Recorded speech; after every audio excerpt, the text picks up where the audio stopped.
É um prazer estar aqui falando e como você falou, talvez seja a Série B aí mais disputada aí dos últimos anos, né? Você tem aí pelo menos uns 7 a 8 clubes aí com condição de daqui a 30 dias chegar à Série A, né? Tá bem legal, bem disputado e espero que a gente possa figurar entre os quatro no final do campeonato. É uma coisa que a gente pode olhar até na tabela de classificação para ilustrar um pouco isso. Tirando o Vitória, que deu uma desgarrada com 64 pontos, e pelas contas da Universidade Federal de Minas Gerais, o número mágico dessa temporada normalmente é 62, mas nessa temporada está uma barra acima. O Vitória já tem 64, ainda não está virtualmente ou classificado 100%, mas o número mágico é de 67. Aí dá 99,999% para carimbar o acesso. Vitória, então, está a uma vitória de carimbar isso e joga no final de semana no Barradão. Depois do Vitória, todo mundo está na briga aqui por essas hipotéticas outras 3 vagas. O Sport tem 59, o Atlético tem 59, Juventude 56, Guarani 55, Criciúma 54, Novo Horizontino e Mirassol 53. É praticamente uma distância mínima ali. São 1, 2, 3, 4, 5, 6, 7, até o Vila Nova, 8 equipes brigando por essas vagas restantes. Promete, PVC. Muito. E é muito legal ver uma chance de vitória gigantesca no Novo Horizontino. A gente teve agora há pouco a discussão, o debate sobre a questão do gramado sintético. Novo Horizonte, me corrija, Eduardo. O Novo Horizonte tem um gramado hoje espetacular, dos melhores do Brasil. E tem o Genilson, que foi histórico jogador do Novo Horizontino na direção do clube, e o Eduardo, que tem tudo a ver com a história do Novo Horizontino. Impossível não falar do pai dele, vice-campeão paulista de 90, Nelsinho Batista, em 1990. Eduardo Batista pode levar o Novo Horizontino pela primeira vez à Série A do Brasileirão. Quando você foi para aí, Edu, você somou essas coisas todas ou você foi porque acreditou que era um projeto como o projeto da Ponte Preta, de outros lugares? Só destacar também, né, junto com o Genilson, tem o Luiz Carlos Goiano, que foi um grande volante, né, depois Grêmio, São Paulo. Então, são pessoas ligadas ao futebol que gerem aqui, né, que representam, né, o Novo Horizonte. Né? O gramado é espetacular, né, tem um cuidado muito grande com a qualidade de jogo, a gente se preocupa nisso, né? Então, estamos nos fortalecendo com um novo CT, né? Já está bem avançado. Então, é um time que vem, que no momento ainda é pequeno, mas um time que a médio prazo ele vai se tornar grande pelas pessoas que comandam e pela maneira que enxerga futebol. E quando eu vim aqui, como você falou, né, todo esse histórico ele pesou. Né? Meu pai teve uma interferência muito grande nisso. Né? Eu tinha um outro convite de um outro time, e quando o Novo Horizontino me chama, né, eu sempre troco ideias com ele, eu liguei para ele falou, não pensa 2 vezes. Né? Conheço as pessoas que estão lá. Coincidentemente, o presidente que é o seu Di Biase, que na época era o presidente do meu pai, o filho dele hoje aqui é o gestor, né, junto com o outro, que é o Robertinho, né? Então, tem tudo ligado, né? Os filhos estão construindo uma nova história do Novo Horizontino, e tudo isso pesou. Né? A gente assumiu o desafio de disputar a Série A2, muito difícil, né? Conseguimos retornar à Série A1, e agora com essa missão de chegar à primeira divisão. Né? Não era essa, na ideia do externo aqui, nem se passava pela cabeça a briga pelo acesso, mas a equipe deu boas respostas, né? E coloca a gente nessa reta final numa possível entrada aí na primeira divisão. Quanto que você imagina? Perdão te interromper, Eduardo. Quanto que você imagina que seja a pontuação ideal ou necessária para conseguir esse objetivo do acesso? Eu acredito que 64 pontos vai subir. Eu acho que 67 é muito. Né? Se a gente tem time com 56, nós estamos falando aí em 11 pontos para 15 disputados. Não vejo nenhuma equipe conseguindo ganhar 4 partidas nessa reta final. Né? Tá muito acirrado. As equipes de baixo, como a Tombense, como a própria Chapecoense, estão reagindo, então não cedem mais pontos como cediam. Né? Então, o campeonato ficou muito endurecido e eu acredito que com 64 pontos, né, você consegue atingir. Né? Eu acredito que já o Vitória já atingiu essa marca, acho que a briga dele é por título, né, não é mais pelo acesso, né, e a briga acirrada, né? Tem muitos confrontos diretos e a gente espera, no final disso tudo, atingir o nosso objetivo, né? Vai ser difícil, mas está na briga junto com todo mundo, PVC. Então, aí você tem, nessa briga, você tem 3 confrontos diretos, né? Atlético Goianiense, o segundo jogo, fora. O Vitória, em Novo Horizonte, e o Criciúma, na última rodada, que pode ser jogo de acesso, ou pode ser diferente. O Criciúma hoje está uma pontuação, uma posição acima do Novo Horizontino. E também uma pontuação só. Uma pontuação só. O que é mais fundamental nesses 5 jogos? Ganhar em casa ou ganhar os confrontos diretos? Nós temos agora em casa. De 5 jogos, nós temos 3 em casa, né? E aqui a gente tem um histórico muito forte que nos elevou para essa briga, né? O mando de campo. Acho que é importante esse mando, né? E o confronto contra o Atlético ele passa a ser decisivo. Nós temos um jogo contra a Ponte amanhã, né? A gente precisa buscar essa vitória. E o jogo contra o Atlético ele é decisivo, né? A gente tem que ir para lá para buscar o resultado, né? Para a gente, né, começam a ser jogos decisivos e não dá mais para negociar resultado. Então, acho que esses 10 pontos aí para a gente, aí 11 pontos, né, é onde a gente busca. São os 9 em casa, né, e buscar um empate fora que seja, mas que, contanto que seja num confronto direto aí. Perfeito. Eduardo, eu queria te ouvir sobre os... Perdão, PVC ia completar. Não, eu ia falar só uma coisa sobre é engraçado como a gente passou muitos anos falando que os estaduais não valiam nada, e quando você presta atenção no que está acontecendo em Novo Horizonte e Mirassol.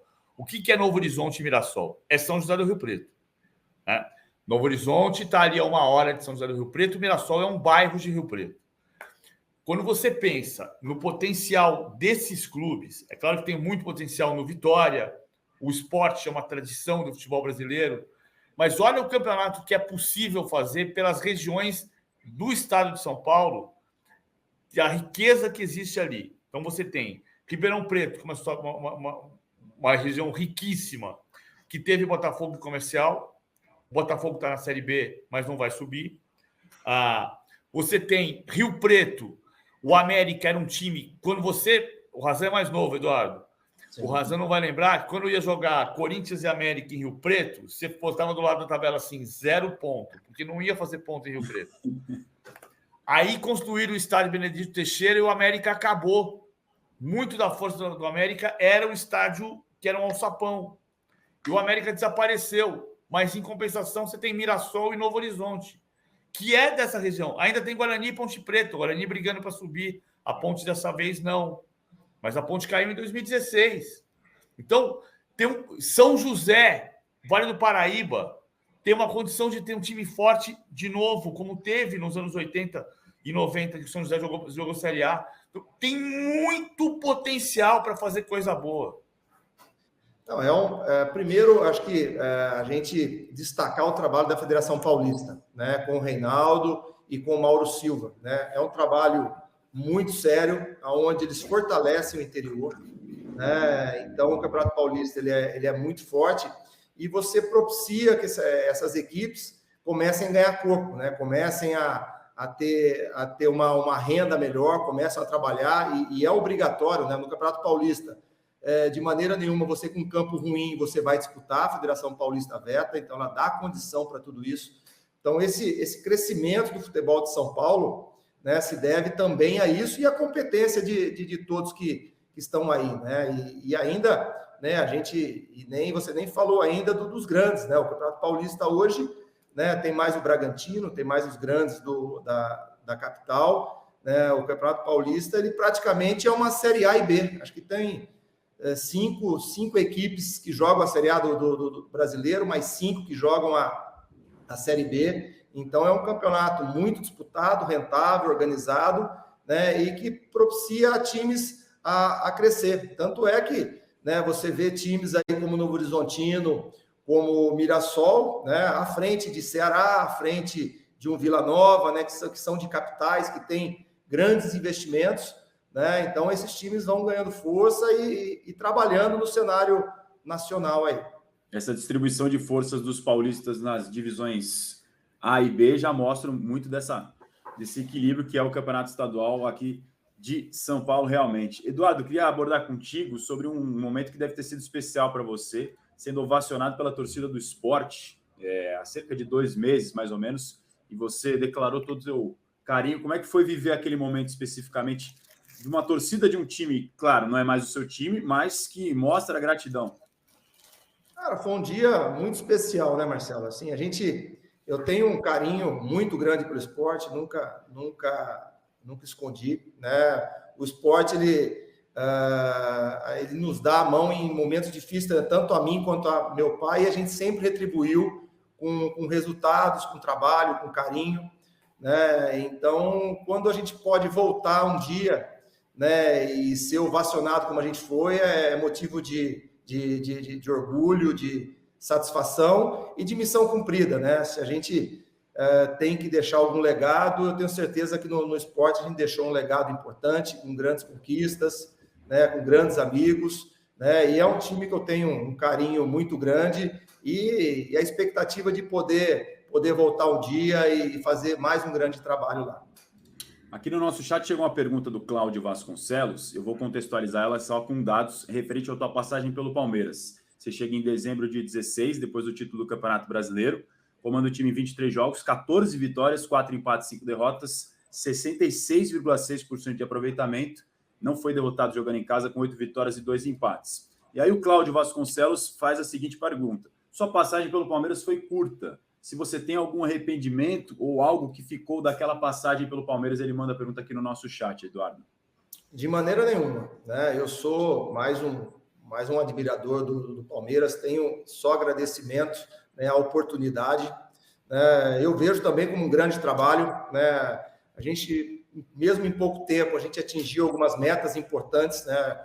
O Palmeiras nunca tinha vencido fora pela Libertadores no Uruguai, a gente conseguiu vencer. Fazia muito tempo que não se classificava para outras fases, né, para as fases de mata-mata. A gente já conseguiu se classificar com uma certa antecedência, né? Então a gente conseguiu coisas boas. Só que a gente pegou um momento no Palmeiras. A gente assumiu após um título brasileiro do Cuca, né? E infelizmente a gente teve uma eliminação numa semifinal contra a Ponte Preta, dolorosa, foi um 3-0 ali. Infelizmente, no retorno, a gente só ganhou de 1, né, e foi eliminado ali. E ali, vocês conhecem bem, é bastante difícil. Quando você, lá, como é hoje, né, você tem que ganhar tudo, né? Você vê o Abel aí, que tem aí inquestionável e já passa a ser questionável, né? Ou se não é ele, é a Leila, né? É um clube que você tem que ganhar tudo, né? E, infelizmente, não tive essa felicidade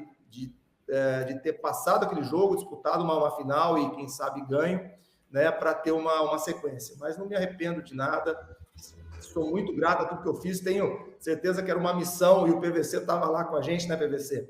Era uma missão muito difícil, né, e a gente conseguiu segurar com 66%, vieram treinadores mais experientes depois, não conseguiram manter, né, esse percentual, foi um ano ruim, acabou sendo. Então, a gente fica, né, aprendizado, experiência, né, se fortalecer sempre para novas oportunidades. Foi um ano sem título, mas não foi o último, né? Depois de 17 e 19, o Palmeiras também não teve título nenhum. Então, não é aquilo que o Abel costuma dizer. Você não vai ganhar sempre. Ninguém vai ganhar o tempo inteiro.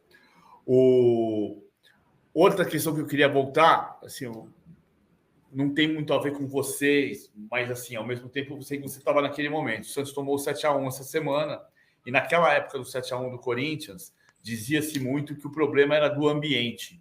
E esse 7-1 foi diferente, porque antes do 7-1 se dizia-se que o ambiente era ótimo do Marcelo Fernandes com o grupo de jogadores. Na época era o Nelsinho o treinador, e você estava na comissão técnica, né? Naquela época, o Pelé chegou a dizer que o problema tinha sido o Marcelo Teixeira mudar muitas coisas ali. Desta vez, o Andrés Rueda mudou 9 vezes o técnico em 2 anos e meio. Não vou puxar para aquele momento, mas para você olhar de fora a situação do Santos de hoje. Quanto isso conturba, ou seja, você tem estabilidade no Novo Horizontino, instabilidade num clube que você conhece bem, que é o Santos. Quanto isso faz parte desse cardápio da crise? Acho que a desorganização, só pelo número de treinadores que passaram pelo Santos, né? E tratando-se de Santos, que é sempre um elenco muito jovem, de garotos, né? Que você precisa ter uma segurança, né? Os jovens ele tem que olhar para o comando e ter a segurança, né? A partir do momento que você começa a trocar incessantemente, né? Você tira esse equilíbrio, né? Eu acho que resultados ruins, e não é às vezes num jogo, né? Você pega uma sequência toda, ele é sempre muito ruim, né? Então, e pesa, põe em risco, né? As trocas, pouquíssimas trocas de treinadores ali vão ter sucesso, né? Durante a competição. Quando você troca durante a competição, se você pegar 10 trocas, 8 não dão certo, né? Talvez dê certo no primeiro momento, no primeiro estalo ali, mas a sequência sempre é muito ruim, né? Porque você tem que começar um trabalho. Quando você começa o trabalho, coloca essa filosofia, as suas chances elas são maiores, e aí propicia casos como esse. Eu também fui criado em Santos, meu pai jogou no Santos, trabalhei no Santos, tem um carinho muito grande, né? Sou um torcedor e torço para que as coisas aconteçam bem, né? O Marcelo é um grande cara, é um grande treinador, tenho amigos lá, espero que eles superem isso, que se tem alguma coisa positiva nessa derrota, né, possa ser a força aí para dar a volta por cima, né? É um grupo bom, né? Eu participei desse 7-1, como você falou, acho que é totalmente diferente, né? O grupo ali atrás era muito, não sei se era problema de troca de treinador, o que era problema de caráter, né? Então, as coisas muito diferente do que aconteceu hoje. O que aconteceu hoje não, o que aconteceu com o Santos no domingo, né? Acho que ali era internamente jogadores com problemas, esquemas, né? Então não adianta agora eu falar que passou muito tempo, né? Não tem nem como a gente provar isso, mas a gente viveu lá e eu sei o que aconteceu, né? Então é diferente desse grupo, é um grupo jovem, é um grupo que falta um respaldo, né? E o Marcelo está tentando buscar isso, né? Para que dê a volta por cima, né? Então são jogadores que merecem a credibilidade e não é culpa deles, né? Se está nessa situação o Santos hoje. O Eduardo, você falou sobre essa situação. Muito se falou durante muitos anos que parte dos jogadores teriam feito um movimento ou que não entraram em campo para fazer o seu melhor futebol. Se criou essa, não sei se é uma lenda, se é um folclore, essa nuvem. É verdade. Exato, essa nuvem. Fica essas nuvens assim, os jogadores atuaram para derrubar o Nelsinho Batista naquele 7-1. Isso, você deve ter ouvido isso muito, já se falou muito isso. Queria que você pudesse abordar sobre esse tema, por favor. Não, acho que não teve uma situação de derrubar o Nelsinho, até porque a gente veio do Japão, né? O meu pai tem um carinho muito grande pelo Santos, tem um carinho muito grande pelo Marcelo. Meu pai acerta o contrato do Japão, né? A gente, talvez o grande erro, né, do Nelsinho ali foi ele ter chegado no Brasil, se eu não me engano, acho que era setembro ou agosto, alguma coisa assim, né? Era ter voltado para casa, descansado, tirado férias, mas e ele tinha outros convites, mas como era o Santos, ele abraçou, né? Então foram um mês de trabalho. Houve trocas de comando, e aí esses atletas com ligações muito fortes com os anteriores, né? Acho que se rebelaram por alguma coisa que a gente não conseguia entender, né? O que meu pai ali, o que a gente conseguiu fazer foi muito pouco, não tivemos tempo para tudo isso. Agora, total falta de comprometimento, né? Total respeito ao clube. E se às vezes a gente escuta, queria derrubar o Nelsinho. O Nelsinho saiu, né? Mas ficou o Santos. Então, acho que o que eles queriam era derrubar o Santos, né? Acho que o que eles queriam era uma coisa muito ruim, né? Mas a gente passou muito tempo também, essas coisas ruins que da nossa memória, elas se apagam um pouquinho, né? Mas a gente viveu lá e a gente sabe muito bem o que aconteceu, né? E eu tenho um respeito muito grande pelo Santos, né? E o que fizeram, né? fizeram contra o Santos. Eu só vou prestar a resposta espetacular do Eduardo, recuperando uma história importante, está contextualizada com o momento presente. Eu vou, a partir da resposta... Porque senão, agradeço... só um minutinho, PVC, desculpa. Sim, porque senão, às vezes, por muito tempo, né? Fica muito... Não, era contra o Nelsinho. Nós estávamos há 2 meses. Se puder levantar a data... Não, 1º de outubro. Estreou 1º de outubro. Nelsinho estreou...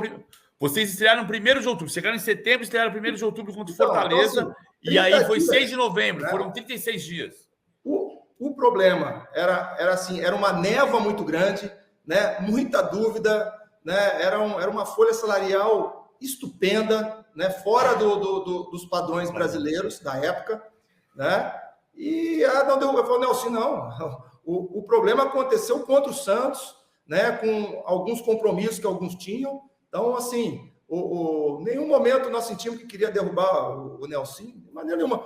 O Nelsinho saiu, em um mês nós saímos, fomos para casa, meu pai descansou, fomos trabalhar em outros lugares, né? Mas o Santos ficou e essa imagem ficou, né? Então, isso é muito ruim. Então, quando de vez em quando passa os gols, acho que quem estava em campo, né, não derrubou o Nelsinho, passa a imagem de cada um no campo ali. Não, né? Cada um derrubou a si mesmo. Cada um derrubou a si mesmo, perfeito, perfeito. Então, acho que é um pouco de ignorância. Não, eu quero derrubar o Nelsinho, mas a imagem tá de todos, foi uma vergonha para todos, né? E para o Santos, né, cara? Fica a instituição fica manchada, né? E quando eu estava assistindo o jogo do Inter e vendo os gols, né, eu me veio na cabeça aquele dia e realmente fiquei muito triste com o que aconteceu com esse grupo aí, que esse grupo ele não merece, e eu tenho certeza que o Marcelo vai conseguir dar a volta por cima. Só lembrar, o técnico não precisa nunca dizer, porque o técnico sempre vai torcer para o time que ele está trabalhando, isso é o natural, como nós jornalistas também. O Eduardo vai se lembrar de um time fabuloso que tinha, no começo do campeonato, Vitor, Nelson, Joãozinho, Neto e Gilberto, Clodoaldo, Ailton Lira e Pita, Newton Batata, Juari e João Paulo, e o Nelson, número 4, era Nelsinho Batista. Então, o Eduardo cresceu nesse ambiente, né? Vem do Juari treinar, vem do Newton Batata treinar, vem do João Paulo treinar. O Eduardo torce para o time que ele trabalha, evidentemente, mas você cresce num ambiente que tem um monte de mestre do teu lado. Um desses mestres era o lateral direito chamado Nelson, hoje Nelsinho Batista. Conhecendo grandes nomes do Santos, né, o Eduardo? No começo, assim, eu era muito novo ali, devia ter em 78, tinha 6 anos, né? Então, a minha paixão por futebol começa ali, né? Começa muito vendo Juari, Rubens Feijão, Newton Batata, Ayrton Lira, Pita, menino ainda. Então, era uma... meu pai me levava... Antigamente era mais fácil, né? Acompanhar. Hoje já tem muita regra, né? Tem assessoria, você não pode entrar no campo. Mas eu vivia dentro da vila e aprendi, cresci vendo o Pelé quase que diariamente. O Pelé estava lá, lógico, já não jogando mais, mas era muito presente. Então a gente convivia, né, com o próprio Clodoaldo, que jogou também, sou fã dele.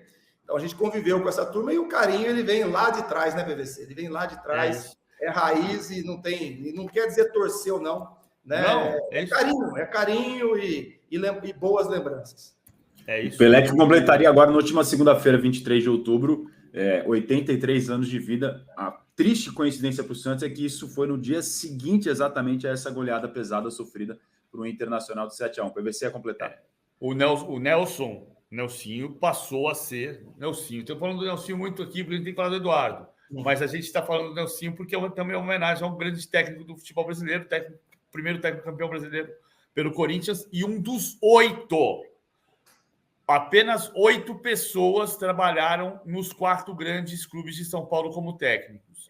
Vamos lá, Oswaldo Brandão, Aimoré Moreira, Rubens Minelli, Carlos Alberto Silva, Emerson Leão, Nelsinho Batista, Oswaldo de Oliveira e o Cuca, com os 2 jogos do Corinthians esse ano. E ele só não conseguiu ser campeão pelo Palmeiras. Exatamente, é isso. Incrível, não é para uma lista seleta, o PVC conseguiu contar menos de 2 mãos cheias de técnicos que fizeram esse feito. É uma enciclopédia ambulante. Impressionante. Gosto muito. Todos os dias aqui a gente vai se surpreendendo com ele. Cada vez ele tira uma nova aqui, o Eduardo. Minha última da minha parte para fechar, já te agradecendo pela tua participação com a gente aqui, muito boa no de primeira. Como é que você vê o cenário dessa... Não é uma divisão, na verdade, né? Mas, enfim, na Série A do Campeonato Brasileiro, a gente tem muitos treinadores estrangeiros. Isso é um tema recorrente aqui na imprensa. Alguns vêm, dão certo, outros vêm, vão embora e passam batido, mas é algo que chama atenção a proporção de estrangeiros e brasileiros, algo talvez inédito na nossa história, talvez um pouco mais antiga. Essa proporção acho que nunca esteve tão grande de estrangeiros em relação a brasileiros na Série A. Como é que você vê esse cenário, Eduardo? Eu vejo assim, duas situações, né, Marcelo? Eu, independente de brasileiro ou estrangeiro, eu sou a favor da competência, né? A gente trouxe aí, veio aí o próprio Abel, o Caixinha faz um grande trabalho no Red Bull, né? Nós tivemos aí o Jorge Jesus, né? Entre outros, aí, senão a gente vai esquecer. Então, eu acho importante a vinda desses bons profissionais para o futebol brasileiro, né? Porque você acaba enriquecendo, você acaba jogando contra uma escola diferente, você observa, traz coisas novas. Eu garanto que esses treinadores também aprendem, né? A gente vê muito eles reclamando sobre o calendário e no Brasil não adianta reclamar de calendário. Os calendários, eles têm dificuldade. A gente participou agora de uma reunião, uma pré-reunião do Campeonato Paulista, né? E o Caixinha reclamando que ele vai ter pouco tempo de pré-temporada para iniciar o Paulista. Aí eu falei para ele, bem-vindo ao Brasil, é isso. Vamos ter aí 15 dias para se preparar para iniciar um campeonato competitivo. Então, eles acabam aprendendo também, acabam trazendo coisas. Acho que essa troca ela é muito importante. O meu senão é apenas o trazer o estrangeiro porque é estrangeiro, sabe, Marcelo? Às vezes a gente vê alguns clubes, né? Não, precisamos trazer o estrangeiro. E vai lá e pega qualquer nome, vem e não dá certo, e é ruim, né? E um grande problema disso, Marcelo, que o treinador ele não vem sozinho, ele não vem só com um auxiliar. Ele vem com muita gente em volta. Quando ele vem com muita gente em volta, ele acaba, às vezes, tirando aquele auxiliar da casa ou aquele ex-jogador do clube que está começando a entrar numa roda para virar futuramente um treinador, né? Acaba afastando. Eles, praticamente, eles individualizam ali, né? Eles viram só para eles essa comissão. Então, alguns problemas que futuramente pode ser ruim, né? A gente tem aí grandes treinadores que vieram de auxiliar da casa, que cresceram dentro do clube e hoje são grandes treinadores. Então, eu vejo com bons olhos na forma tática, na evolução, mas vejo com ressalvas quando você traz o estrangeiro por ser estrangeiro, né? Sem você ver qual que é a ideia de jogo dele. A gente tem cópias recentes em grandes clubes, né? As pessoas reclamando que ele é muito defensivo, mas quando contratou já não assistiu os jogos dele, não sabia, ou que ele era muito ofensivo e reclamando o contrário, né? Então, acho que falta um pouquinho essa leitura para equilibrar e tem que vir profissional bom para a Série A do brasileiro, para a Série B, tem que ter treinadores bons para qualificar o futebol, independente de ser brasileiro ou estrangeiro. É saber o que está contratando na hora de fazer a avaliação do perfil do profissional, algo que falta para vários dos clubes do futebol brasileiro, sem dúvida nenhuma. É muito Eduardo, tempo, né, Marcelo? Eu te interrompendo um pouquinho aí. Dê a corda aqui para mim, eu falo, Mike. Acabou. Mas assim, problema. Muito se bateu, né, Marcelo? E a gente, com culpa, os treinadores brasileiros com culpa também, acho que houve uma acomodação, né, em alguns anos atrás, né, sobre o treinador se preparar, se estudar, e assim, eu faço parte ali de um início da CBF Academy. Hoje, todos os treinadores aí que estão na Série A e B têm a licença Pro, então a gente se especializou. Mas nunca ninguém falou da evolução e do estudo do dirigente, né? Acho que o problema, sim, passou pelo treinador brasileiro, a gente tem muita culpa disso, né? Mas a grande culpa é exatamente isso. Muitas vezes o dirigente ele contrata algo para o clube dele que ele não entende, né? E aí os desastres que a gente tem acompanhado aí quase sempre aí nos anos. Ponto fundamental que o Eduardo lembrou agora, importantíssimo, porque no final das contas a tomada de decisão não, porque o PVC não gosta dessa expressão, a decisão é dos dirigentes, eles que assinam o cheque, a caneta, a cheque também não, já está antigo. Eles que assinam a conta depois, embora não fiquem com a responsabilidade, o ônus de forma pessoal no CPF, fica para a instituição no CNPJ depois as más gestões quando são aplicadas nos clubes brasileiros. Eduardo, quero te agradecer demais pelo teu tempo, pela tua participação com a gente aqui no De Primeira. Foi muito legal ouvir histórias e sempre bom ouvir treinadores aqui, convidados especiais e que tem tradição, né, ligação umbilical com o futebol. Foi muito bom ter você com a gente aqui. Obrigado. Prazer, Marcelo, prazer, PVC. E falar de futebol, né? Sempre é bom, em alto nível, que agradeço. E fico à disposição. Espero voltar com o Novo Horizontino na Série A do Brasileiro. Boa. Está feito o compromisso. Se o Novo Horizontino subir, a gente já chama de volta o Eduardo Batista. Obrigado e boa tarde, Eduardo.